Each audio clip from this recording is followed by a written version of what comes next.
one, tarnation! I meant to do that.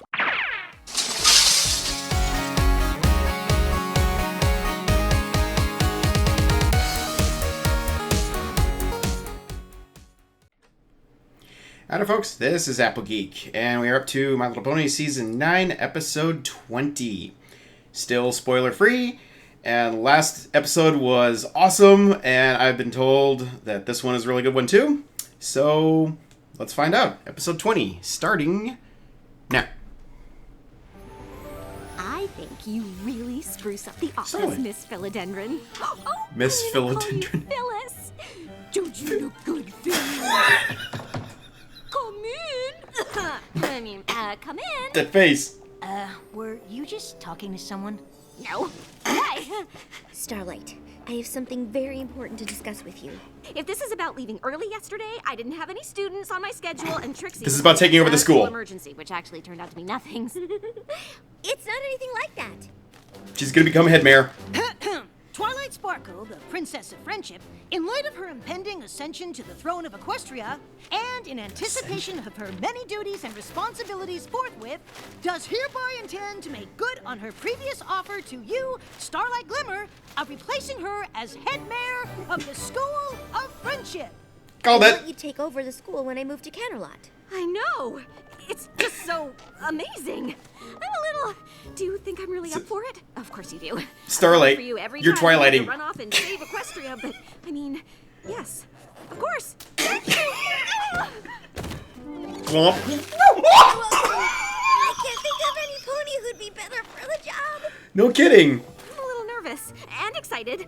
I'm mostly just nervous. I understand. Of course, I'll have a lot of important responsibilities as ruler of Equestria, but I'll always be available to help whenever you need. Oh, I haven't seen that in a Are you while. supposed to be at a royal etiquette lesson with Celestia and Luna right now? Right. Oh. Can't underestimate the important responsibility of royal napkin placement. Bye bye. Wow. I mean, no biggie, right, Phyllis? I've totally got this. Phyllis, no! Okay, well, I saw this one coming a mile away. Just didn't know exactly when it would happen here in the season. So, yeah.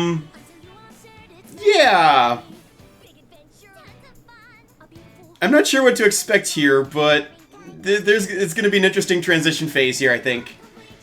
I'm sure the students are going to be fully behind this. So, but I don't know. Let's see what kind of problems she deals with here.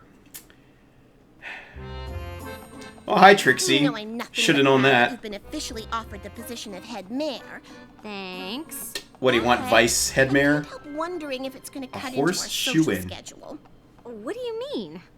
Take now, for example. Instead of heading to the delightful lunch I had planned, we're striding with determination toward what I can only assume is Twilight's office.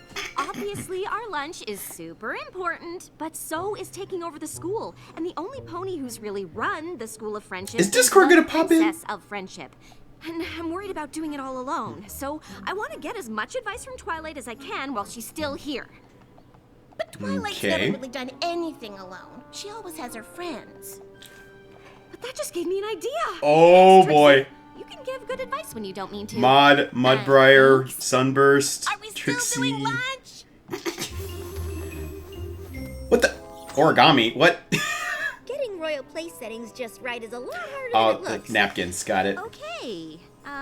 I know how busy you are, but I wanted to talk to you about running the school because, honestly, I was a bit worried about taking it over all on my own. But I just realized you never did it alone. Having a friend help out is pretty Very true. great. Exactly. So, Of course you can. Think about me hiring a vice head mayor to help run things. Oh, no. I trust you to run the school any way you want. Oh, If that no. means hiring a vice head mayor, I think it's a great idea. Until you find out it's going to be Like Trixie. you said, I've always had ponies around to help. And don't worry, you can always call on me to... Twilight, Rarity says you were supposed to be at the boutique 5 minutes ago for your second fitting for the coronation gown. How Oh. many fittings are there gonna be? A lot? Anyway, good luck finding your vice head mayor. I know you'll pick the right pony for the job. Boy, coronation gown. Things are really moving along here. I am humbled. Oh wait, it's not. I Oh, it's not going to be her. But hearing you say it out loud made me realize what a great and powerful vice head there I'll be. Plus, we get to work and socialize at the same time. Well, sure, that would be fun, but I it gonna can't be just give you Sunburst? the job. Oh no, of course Oh not. no. I imagine there's a lengthy process to go through before you inevitably hire the best pony for the position. Wink. Oh boy. I'll probably interview several ponies. Of course, several. Wink. Why do you keep saying wink? I'm not saying wink. Starlight, Wink. how naive are you? I'm glad you all And- decided to be part Big of the go- search for the Dr. School Big- of Friendships. Why spoil rich here? Honestly, if you're looking for some pony to fundraise, I can bring in enough bits to have several buildings named after No. me. Well, No. that's not the primary Just- responsibility of the vice head mare. But any pony is welcome to apply. Big Mac, I really? think the What? selection process I've come up with is pretty special. Why not Maude? She has a doctorate. Unnecessary. Ahem. Since you all have to prove you have what it takes to be vice head mare, I've designed the interview in 3 stages. Each stage will test a different skill the vice head mare needs. Would it Only be those head who do well will stallion move instead through of head the mare if stages it's Big until Mac? Or finally just the best never mind. candidate rises to the top. So, without further ado, it's time for stage 1, substituting for the teachers. Well. Please make a Dr. Hooves. That would be really interesting. Example of my great and powerful instruction. They might not want to go back to the regular faculty. Trixie. What the? Wow, that seam is so straight. You really learned how to sew from mending apple sacks on the farm? Yep.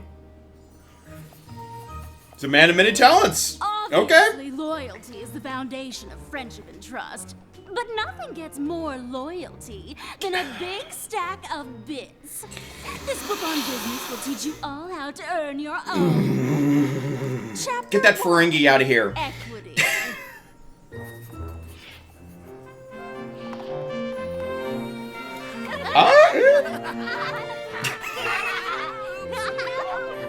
Oh no, not the book.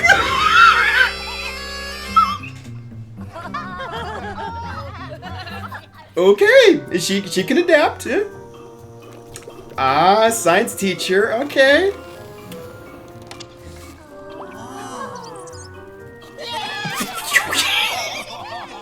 Not sure what the point of that was, but cool. In the pre-Equestria era, year 1322, Abraxius the Bull did what now? a bunch of boring stuff for a really long time. Okay. Pre-equestrian era. History's important, Interesting. But I never learned any of it, and look how I turned out. Yeah, really.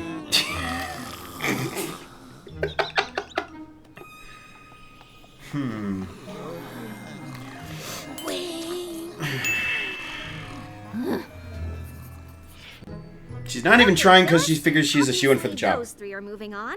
But what about the rest? I Please think no. we're in agreement on this one. Thank you.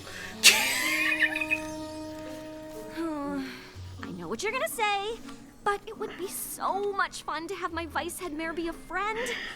No Just needs a nepotism. little more hoof holding than some of the others, but it could still work out, right?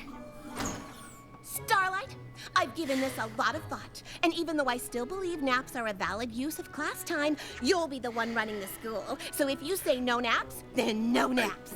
And I know I can be a little stubborn and not the best listener, but I just little? can't wait for us to tackle this job as a team. 2 great and powerful friends taking on the world. And I know you still have to go through all this interview stuff. Wink. But I just had to tell you how excited I am. Well, she's landed on thick. I told you it could work. Right. Oh. Oh, that's not a good sign. All right, What's the remaining next vice head mare candidates? test here? Welcome to stage 2. All of you are here because you performed well, or well enough, to face your next challenge: parent-teacher conferences. The vice head mayor will need to be a Oh. master communicator. And I can't think of a better test of Well- that than meeting with our students and their parents or guardians. Master communicator is not. I look forward to sharing my love of science with both progeny and progenitor. Indeed. An orchestra is made up of different And parts, Big Mac is and just good gonna- communication is the key to harmony. Is, Yup. A yeah. lifetime on stage has taught me that Yup. good communication is essential to holding your audience's attention, which is why Trixie is also known as a great and powerful communicator. Sure, why not? And they're gone. Life at the School of Friendship is like a song. Oh, Big Mac is And although actually she speaking. started Okay. out singing her part pianissimo, Ocellus is now soloing fortissimo. That's good, right? Indeed. The science curriculum at the school is somewhat lacking, but Yona has taken to the subject like a yak to smashing. If fostered, I believe she could easily blaze a trail. That's the highest of compliments. Understanding of science itself. Yes, best. Yeah! Gallus is a fantastic student. He's even taught me a thing or two about napping. Is that why you're putting me to sleep? Excuse me? I don't know why I have to come to these things. Well, Ooh. most parents or guardians want to be involved in our students' lives. Maybe we should find a different representative from Griffinstone to be Gallus's guardian. Oh no. That'd be great. If you find one, let me know! I'm so confused. Oof. You're saying Silver Stream is exuberant Yup. and enthusiastic? And he's not gonna get Yup. any. But aren't those the wins. same? And are they good? I mean, you could be trying to tell me she's unfocused, but then you might just be explaining that you appreciate her high energy. Really? Nope. Yup. Maybe. There seems to be a lot of nuance here, and I just want to make Oh, sure poor I Big understand Mac. exactly what you're saying. So what are you saying? I don't know. Gallus doesn't need to know I'm proud of him, and he certainly doesn't need me trekking all the way to Ponyville. Good, because you're no longer welcome. Fine with me! Well, he's got Gabby secretly spying on everything apparently, so I don't know. I'm not sure, but we'll have one less conference to worry about next semester. I really appreciate your honesty, Big Mac, and you're right. Parents expect a lot of detailed communication when it comes to their kids. And if you aren't comfortable with that, Vice Head Mayor probably isn't the job for you. Yeah, nope. Aww. Well, he's upfront and honest about it. I really respect that. I know why you wanted to see me. You- And you don't have to worry. Oh, good. It's thoughtful that you'd want to check in on me after my shocking confrontation with Grandpa Gruff. But never fear, I shall recover. Trixie, that's not exactly what I wanted to talk to you about. You can't get into a shouting match with parents or guardians. For the final stage of the interview process, you'll each have to put together a field trip. And if you really do want the job, Oh, I need yours no. to be exceptional. Because if I had to pick a vice head mayor right now, it wouldn't be you. Oh, I see what you're doing. Trixie. Obviously, you're not going to give the job to some pony else, but you want to see my best. Well, message received. Wink. Trixie, The great and powerful Trixie is about to pull out all the stops. I hope you're ready for the most exceptional field trip to ever grace Unwanted this boop. school. is it wrong for me to think she might actually pull it off? More leaves falling. Don't answer Aw. that. I'm not sure who it's actually gonna be. Not looking forward to the performance? I know Octavia loves music, but a field trip to a classical music performance isn't my idea of an exciting time. Or oh, you might want to change that opinion.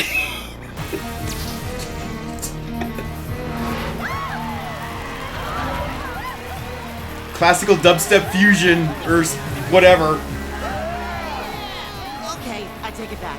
I heard we'd be arranging field trips. I knew right away I wanted to take you all to my lab. I can think of no Ooh. better trip than one through the quantum field. The wait, what now? I am referring to time travel. I've been working on a temporal transportation device. chair. This is either going to be awesome or fail horrifically. 5. Congratulations! You are now 5 seconds into the future. You see, we are all already... Who's next? That doesn't count. Now what? Oh, I hadn't actually thought that much beyond this. Yeah, it's going to be Octavia, I guess. Okay, what are you going to try? Other students, welcome to the greatest and most powerful field trip of your lives. Where are you and Sure. friends going? I am thrilled you asked, because today we're not doing a normal, old, boring field trip where you go somewhere. So, not field trip. Is it a napping field trip? I could have easily taken you to Froggy Bottom Bog, but we don't need to leave the comfort of the classroom for our field trip. Oh, no. I can bring the field trip to us. Oh, no. What?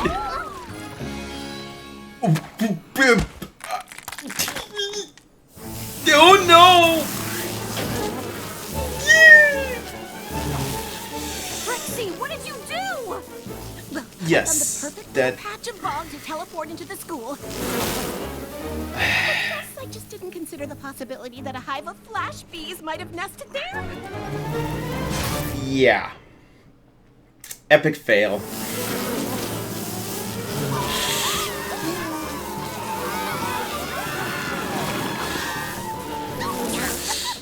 Who told you bees to nest in my patch of field trip bog? Okay, what are... Trixie, go with the students. I'll handle this. I was only trying to give them an exceptional field trip experience, which you have to admit I did. Not in the way that you intended. Whoa, what just Starlight? happened? Hey there. So, they're gone? Yes. Nice teamwork, am I right? Are you kidding? I don't know what team you're on, but it isn't mine. This was a disaster. It was dangerous.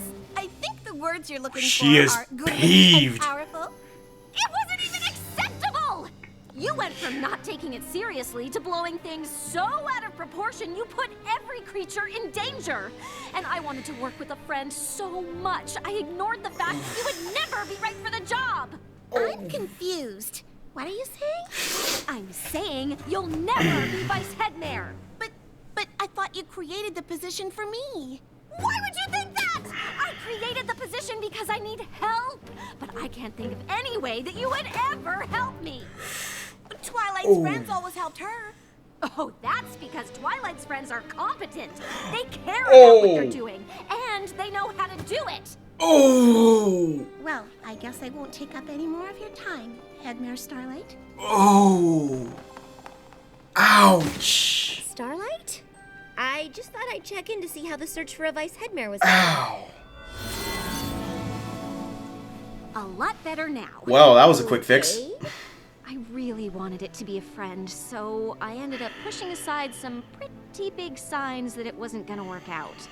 Not every pony is right for every job, but every pony has something to contribute. The trick is figuring out what. What if you and your friend can't figure it out? She's It's gonna use your all of job them to do. for You different have to tasks. decide what's best and be upfront and honest, even if that means you can't work with a friend on it. So, I guess that means talking to them at the beginning, instead of stringing them along until you get so frustrated you totally lose it and say a bunch of really awful things? Yep, pretty much.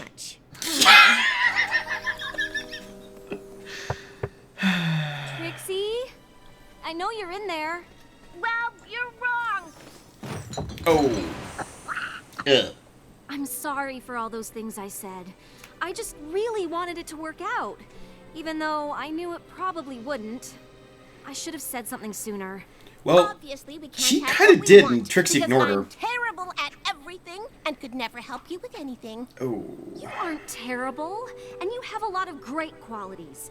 Maybe not vice head mayor qualities, but great and powerful friend qualities. This is true. That is Well, true. You really stand by the ponies you care about. Gallus even said no creatures ever stuck up for him the way you did with Grandpa Gruff. It's nice to run the Oh. school together, but not every pony is right for every job. I know how you take your responsibilities seriously, and maybe I should have known I wasn't exactly a perfect fit. Yeah. Makes you feel any better? No pony was. What do you mean? Well, Dr. Hooves has decided to go back to his experiments, and Octavia is worried the responsibilities of vice head mare will take too much time away from her music. Maybe getting a vice head mare was a bad idea. No. Starlight, obviously you'd like some help, and hiring a vice head mare is a great idea. But who could it be? Well, you need some pony who's responsible like you, and detail-oriented like Twilight, and smart, obviously. It is a school, after all. It would be nice if I got along with them, since having it be a friend can't work out. Sunburst? Maybe it can. Ooh. And I knew as soon as I Called read it! Trixie's scroll Called that it it! was the exact right thing for me to do. But what about being Flurry Heart's Crystaller? Well, honestly, now that Flurry Heart's a little older, there really isn't much for me to do outside of the occasional tradition or festival. And working at a school is what I always thought I'd do. I mean, if you'll have me. Are you kidding? You're hired! I had a feeling this would work out. Oh, Trixie, thank you so much. Between being insightful when I want to be and giving good advice when I don't mean to, I suppose I can be a pretty good friend. More than that, actually. You really did give good advice. And you helped me talk through the problem of finding the right pony for the job. And we know you care about the students. Tell me Trixie's not going to be the new counselor. And powerful advice giver, problem talk througher, and student care about her. I think I'll go with friend. Friend is perfect. But there's a position here at the school. Oh, no! Right for too. No! What would you say to being the School of Friendship's new student counselor? No! I'd say this office needs a bit of redecorating. Potted plants scream desperation. Oh! Oh! There we go! We got the Phyllis! No!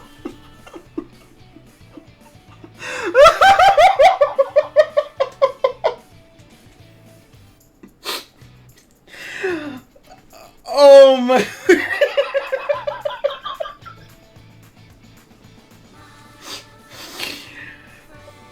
Okay. A whole lot of stuff just happened in this that I'm gonna need some time to pick apart here, so stay tuned everyone, I will be back shortly with my thoughts on this. So, Twilight is officially handing off the responsibility of running the School of Friendship to Starlight. I have long predicted that this day would come, but I wasn't really sure how it was all going to play out, and it definitely got to be a lot more interesting than I had thought it was. I'm not sure I really knew what it was going to look like, but this was definitely a fun twist. Just to note one thing right off the bat that occurred to me, Princess Celestia currently handles running a school while also being the ruler of Equestria, so one kind of might wonder, was it actually necessary for Twilight to hand it off this way? Couldn't she have still done both herself? But the problem here is that the school is in Ponyville, and Twilight is going to be moving to Canterlot, as she specifically stated in this episode. So obviously the distance is a factor here. You know, bouncing back and forth all the time, even though she can teleport and stuff, it is a bit much, especially as she needs time to get acclimated to the role of ruling Equestria. She gets burdened with too much extra stuff. So it really does make sense. And also, nothing's really been said about this yet, and it didn't even really occur to me until just after I watched this episode, but I have to wonder if Celestia will also be giving up being head mayor of her school when she retires. It's entirely possible that Twilight will inherit that responsibility as well, running the school for gifted unicorns, which means she definitely would not have time to run two schools and also be ruler of Equestria. So, again, it all kind of makes sense. And it always just made sense to me that Starlight would be the one to eventually take over as head mayor. Just, you know, the way she seemed to be getting groomed for the job, being the counselor and all, it just was a good fit. And, you know, she's learned a lot of tough lessons during her time as the school counselor. And I think that she's proven many times over that, you know, and how she's grown and learned from her mistakes, that she has what it takes to handle this new responsibility. She clearly cares deeply about all the students, to the point where she didn't even want to take a break from being available to them, which of course led to some issues back in student council earlier this season. But of course there she learned that she just needs to have some better time management so as to treat all the students fairly and still have a life of her own. Definitely a very important lesson to learn ahead of becoming head mayor. And another thing that occurred to me is that her confidence as a leader seems to have fully returned now. Following the events of Season 5, Starlight struggled a lot with her self-confidence and not wanting to be put into any kind of position of authority for fear that she would mess things up in a similar manner as she did back in our town. A perfect example of that was when she was invited back to that town for a celebration and was being pressured to make some event planning decisions for them, and she kind of freaked out a little bit there. Also, she got a taste of actually being in charge of the school once before, but Discord ended up making things difficult for her, and as we all know, she kind of lost her cool there for a little bit. So, there's definitely been some challenges for her along the way in terms of being put back into positions of authority and regaining the confidence to handle herself properly in that role.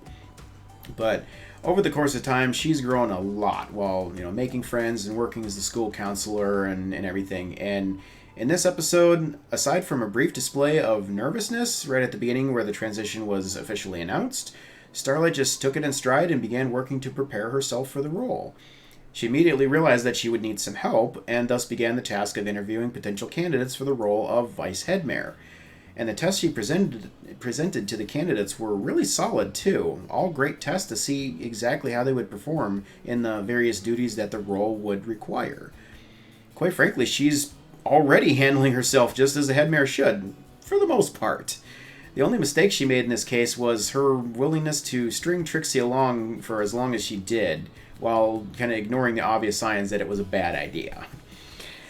Now, I do have to point out right away that both Trixie and Starlight were at fault here in their own ways. Trixie clearly still has an ego problem, and she somehow got it into her head when she heard about the vice head mayor position that Starlight had created it specifically for her. Throughout the entire process, she just kept doing her little, or rather not so little, winks, and basically just assumed that she had the job in the bag and didn't really need to try all that hard to prove herself. And it's not as if Starlight never gave her any hints otherwise. Starlight said right at the beginning that she can't just give Trixie the job, and that she would need to interview several candidates for the position to make sure that she found the right one. Also, before the final test, Starlight told Trixie that her performance in that last test would need to be exceptional, because if she had to pick someone right at that moment, it definitely would not be Trixie. And even after that, Trixie still just thought this was a matter of Starlight just kind of playing the game, so to speak. Basically, Trixie was, mentally speaking, so far down the path of already thinking that she had the job in the bag that she couldn't even fathom the possibility of not getting it, and turned a blind eye and a deaf ear to anything that Starlight was trying to tell her. I get the feeling that at that point, Starlight could have gone so far as to just tell her point blank that Trixie is out of the running entirely, and it still would not have registered with her. Her refusal to listen to Starlight was... Her refusal to listen to what Starlight was telling her was entirely her own fault. And also, I have to point out, Trixie allowing the students to be... Well, first of all, to just be sleeping in class was not good, but especially to be attacked by the shock bees that way was a pretty big deal. I do think she meant well with what she was attempting, but it definitely was incredibly reckless and short-sighted on her part. So, yeah, definitely some issues there. On the flip side, Starlight should have seen the problem right off the bat, with Trixie coming in and telling her that she humbly accepts the position, a position that hadn't even been offered yet. Now, of course, like I had just mentioned, she did tell Trixie right away that she can't just give her the job. Unfortunately, she didn't seem to understand the winking and everything that Trixie was doing, which was obviously, signs that Trixie figured that she was a shoo-in for the job, hence the title of the episode, and that all the interviews and everything were just a formality that Starlight had to go through for appearances. Now, Starlight isn't stupid, and she really should have been able to pick up on what Trixie was hinting at there. So I feel like Starlight isn't really off the hook just by way of being naive. She really should have known better. But then after the first test, it was clear that she felt that Trixie was a huge letdown, given that she was literally sleeping in class and allowing the students to do the same. Something that's incredibly irresponsible for any kind of a school setting. And she probably wanted to drop Trixie from consideration right then and there, but her wanting her best friend to be working with her side by side kind of tainted her judgment on that matter. At least after the second test, where she was again let down, she did warn Trixie that she would have to do much better to have any chance at all of staying in the running, but she still allowed Trixie to compete in that final test, which she really should not have done at that point. Because, quite honestly, Trixie had not earned it at all. So, really, both of them were at fault. It's honestly kind of hard for me to figure out who was more in the wrong, or if they were equally responsible. I guess it doesn't really matter. The point is they both made several mistakes here.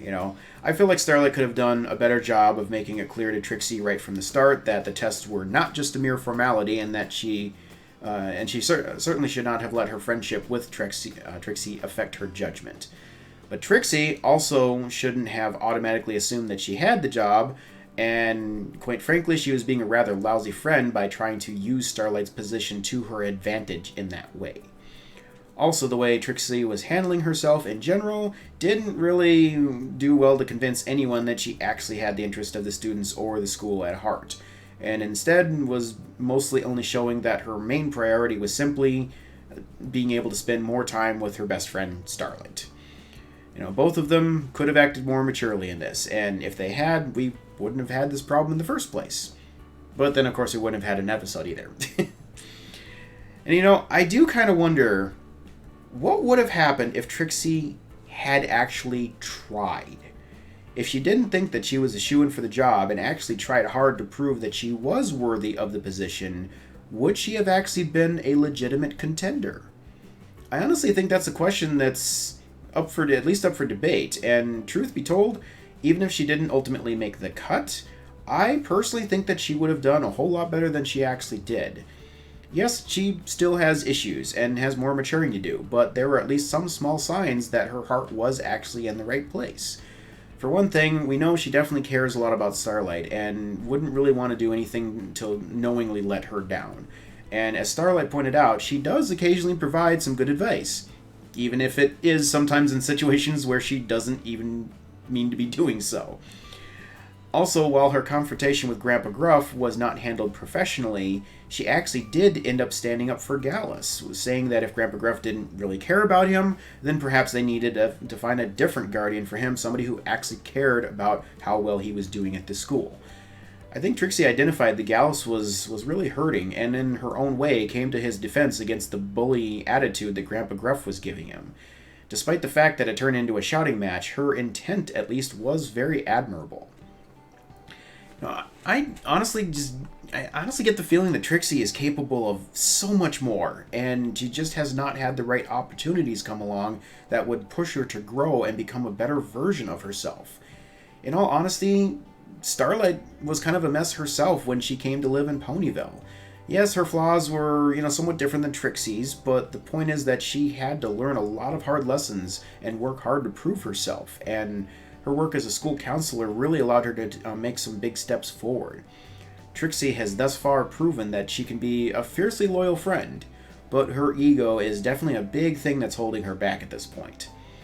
And, part of the problem there is that Trixie is still a bit of a nomad, living out of her wagon still, and presumably still traveling around and doing magic shows from time to time. As much as I was initially cringing at the thought of her becoming the school counselor, I now think that that's actually the perfect role for her at this point. For one thing, that means she's going to have to take up a more permanent residence in Ponyville, because obviously she can't be out on the road and also be there for her students at the same time. And putting down some roots will probably help her get a more solid foundation to grow on. Also, there's the fact that she and Starlight will actually be able to spend more time together, since they'll be working together in some capacity, so Starlight should have more opportunities to help coach and guide her. And finally, while I expect that she'll probably get off to a bit of a rough start as counselor, I think that she will be personally challenged by the role, probably in ways that she never really even imagined, and she'll end up growing and maturing much the same way that Starlight did. It's it's honestly too bad that we'll never really have time to see how this plays out, but regardless, I really think Trixie is on the right path at this point, and I'm confident that she will continue to grow and mature in this new role. Now, just to loop back around to a bit of a secondary story thread I touched on just a bit ago, it was rather disheartening to see Grandpa Gruff still acting like such a big bully and making Gallus feel so worthless in that parent-teacher conference. I just spoke in the last episode about how it seems like he secretly does actually care because he's having Gabby, keep tabs on Gallus all the time for him and stuff. But for whatever reason, he won't allow himself to reveal this publicly. I get the feeling that it's either just a bad habit that he's having a hard time breaking, or perhaps an actual cultural blocker of some kind where, if he starts to show that he cares about others, maybe he'll be viewed by the other Griffins as a weakling and will lose street cred or some such thing. Again, I really wish we had seen some sort of a cultural shift among the Griffins by this point, because, man, they're really missing out on a lot of good times here by staying so grumpy and mean and self-absorbed. Maybe we'll see a change here right at the end of the season or something. Really hoping for the sake of Gabby and Gallus and, the few good Griffins that there are, I'd really love to see, their friends and families start to come around here. But, if not, or nice to see them get some more friends among their own kind, let's put it that way. But, if it doesn't go that far before things wrap up, I guess there's always a possibility of fanfics to keep the stories going. So, but anyway, regarding the candidates for Vice Head Mayor or Head Stallion or whatever we're going to call the position, it was a rather interesting assortment of ponies here. Right out of the gate, I thought it was going to be characters like Sunburst, Maud, maybe even Discord making another appearance, since he did really want to be Vice Head Mayor when Starlight was temporarily put in charge of the school a while back. But in retrospect, we already had enough nepotism issues going on here, is that if Starlight had only interviewed individuals close to her, then she really would have been guilty of nepotism. So it honestly was a good idea to have a wide range of individuals who she didn't necessarily have close ties to. I'm honestly not sure why Spoiled Rich was there, of all ponies. But if I had to hazard a guess, she was probably seeking a position of authority or prestige within the community to just, further her high society image and whatnot. Thankfully, she got eliminated right away. Dr. Hooves finally got, I think, an official name drop in the canon episode. I do admit I just realized I failed to go back and actually do some research. He might have been named back in Slice of Life.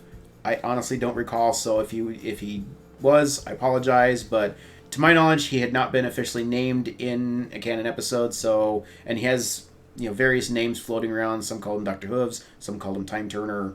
It's fun to finally just, get a name drop for him like that. But anyway, unfortunately, he didn't really seem to have much to contribute as both his science lesson and his lab field or science lesson, if you can call it that. This is more of a Rube Goldberg machine than any kind of actual scientific experiment. But anyway, that and his lab trip were both kind of a bit disappointing. And, I really do have to wonder just what was going through Starlight's mind when he mentioned that he was about to demonstrate time travel after what she did back in Season 5. I mean, she's probably like, please, no, let's not do this again. But, still it's fun to see him again and the lab. It's a nice little callback to Slice of Life. And Octavia's performance with DJ Pone 3 was also a fun little Slice of Life callback. And it was a lot of fun watching Gallus's eyes just light up in probably much the same way as all the fans watching this episode. Big Mac was a curious one, though, because I don't recall him ever really having any career aspirations beyond working at Sweet Apple Acres. I suppose it could have been some sort of a secret dream of his, as we all tend to have those, but it just kind of came out of nowhere. Plus, one has to wonder what would have happened to Sweet Apple Acres if he had actually gotten this job. Now, granted, Applejack seems to manage juggling the two jobs just fine, you know, working on the farm and also being a professor at the school. But if they were both doing it, I can't help but feel like the farm might have started to suffer a bit from, you know, the lack of manpower, pony power, horsepower, whatever term you want to use. You know, especially during busy seasons like harvest and whatever, you can't really split your focus like that.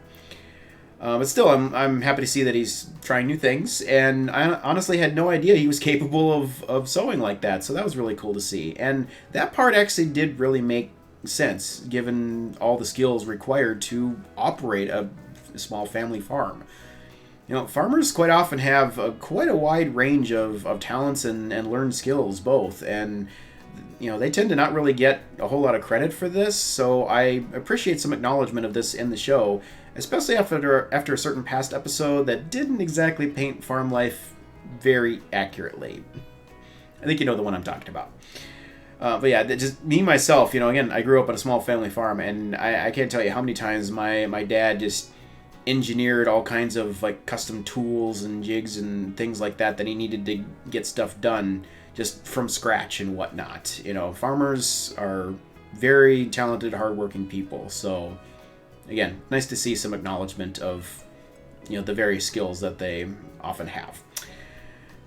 Anyway, I was actually kind of surprised that none of those ponies actually ended up staying on at the school in any way. I thought perhaps that Starlight would have found, you know, lesser positions for each of them, maybe just, you know, teachers of certain classes and such.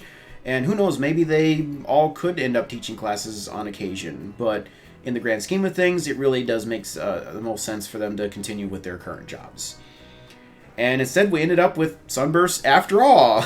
Right at the beginning, I thought that he was the perfect candidate for the role, because he's clearly quite knowledgeable, especially for what we saw in his trivia performance. And he's always been really good at sharing his knowledge with others in beneficial ways, which obviously means he would be great as a teacher. You know, he's also a reasonably good communicator, and although I don't know what his idea of a field trip would be like, you know, probably a trip to the Crystal Empire or something, you know, I'm sure he can pull that off too. In any case, in the end, Starlight ended up being able to assemble a small team of her closest friends to help advise and guide her. And not just because they are her friends, but because they are the right ponies for the job, which honestly was the case with the main six as well. And, you know, even though we aren't going to get any time really to see how this all plays out, I'm sure that the school will continue to thrive under this new management. And of course, even without Twilight, I'm pretty sure the rest of the main six will continue to teach there as well. So I really think they got it covered. I think the future at that school is pretty bright. So yeah, that's all I've got on this one. A lot going on in this episode, but a lot of fun stuff and a lot of good lessons learned. I feel like all the way around. Always fun to see Starlight and Trixie's antics together, and I love the story advancement here. How it you know, both with Twilight and Starlight and everything, and just moving closer and closer to this big finish. You know, just side note, seeing Twilight again still handling herself with grace under pressure as she's trying to prepare for coronation and everything, still found time to, you know, still stayed calm and cool and found a little time to help advise Starlight once again. So great to see her continuing on, you know, in her maturity there. So yeah, I had a train of thought, it just derailed, but anyway, great episode. Can't wait to see what the next ones bring. And my close friends have been really starting to hype me big time on the next couple episodes. So can't wait to get to those soon and see what kind of fun things are going to happen before the big finale here. So for now, I got to wrap this up. So thanks again for watching, everyone. And I will see you again soon for another reaction. Later.